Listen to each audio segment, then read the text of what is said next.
আর মাত্র কয়েক ঘন্টা বাকি, শুরু হবে আগামী 4 বছরের ফিফা বিশ্বকাপ চ্যাম্পিয়নের লড়াই। একদিকে গ্যালারিতে কোটি মানুষের উন্মাদনা, আর অন্যদিকে মাঠের লড়াই।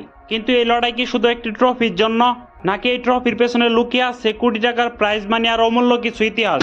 আজকের ভিডিওতে আমরা জানবো আগামীকালকের বিজয়ী দল ঠিক কি কি পুরস্কার পেতে যাচ্ছে, আর বিশ্বকাপের সেই সোনালী ট্রফিটি নিয়ে কিছু অজানা রহস্য। 2026 ফিফা বিশ্বকাপে ফিফার প্রাইজ মানি পূর্বের সমস্ত রেকর্ড ছাড়িয়ে গেছে। যারা কালকের ম্যাচ জিতে চ্যাম্পিয়ন হবে তারা শুধু সম্মান নয়, সাথে করে নিয়ে যাবে প্রায় $50 মিলিয়ন বা বাংলাদেশি টাকায় প্রায় 600 কোটি টাকা। রানার আপ দলটিও কিন্তু খুব একটা পিছিয়ে নেই, তারা পাবে প্রায় $35 মিলিয়ন বা 400 কোটি টাকা। অর্থাৎ মাঠের লড়াইটি শুধু ফুটবলের নয়, এটি বিশ্বের সবচেয়ে দামি লড়াইগুলোর একটি। এবার কথা বলা যাক সেই ট্রফিটি নিয়ে, যা কাল বিজয়ী দলের অধিনায়কের হাতে উঠবে। এই ট্রফিটি 28 ক্যারেট সোনা দিয়ে তৈরি, যার ওজন 6 কেজি 175 গ্রাম। বর্তমানে সোনার আকাশচুম্বী দাম অনুযায়ী এর ধাতব মূল্য অনেক, কিন্তু নিলামের বাজারে এর দাম শুনলে আপনি চমকে যাবেন, প্রায় $20 মিলিয়ন বা 220 কোটি টাকারও বেশি।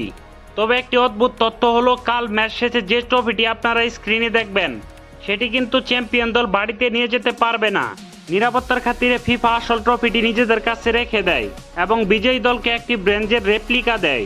ফাইনালে পরে আমরা জানতে পারবো কে হচ্ছেন এবারে গোল্ডেন বুট বিজয়ী, কার হাতে উঠবে গোল্ডেন গ্লাভস, আর টুর্নামেন্টের সেরা খেলোয়াড় হিসেবে কে পাচ্ছেন সেই কাঙ্ক্ষিত গোল্ডেন বল। এই পুরস্কারগুলো একজন ফুটবলারের ক্যারিয়ারের সবচেয়ে বড় অর্জন হিসেবে গণ্য হয়। পুরস্কার আর টাকা তো একদিকের হিসাব, কিন্তু কোটি মানুষের আবেগ জড়িয়ে আছে এই ট্রফিটির সাথে। আপনার কি মনে হয় কালকের ম্যাচের শেষ হাসিটা কে হাসবে, কার হাতে উঠতে যাচ্ছে সেই সোনালী ট্রফি? এখনই কমেন্টে আপনার প্রেডিকশন লিখে ফেলুন। ভিডিওটি ভালো লাগলে বন্ধুদের সাথে শেয়ার করুন, যেন তারাও এই তথ্যগুলো জানতে পারে। কালকের বড় ম্যাচের জন্য শুভকামনা সবাইকে।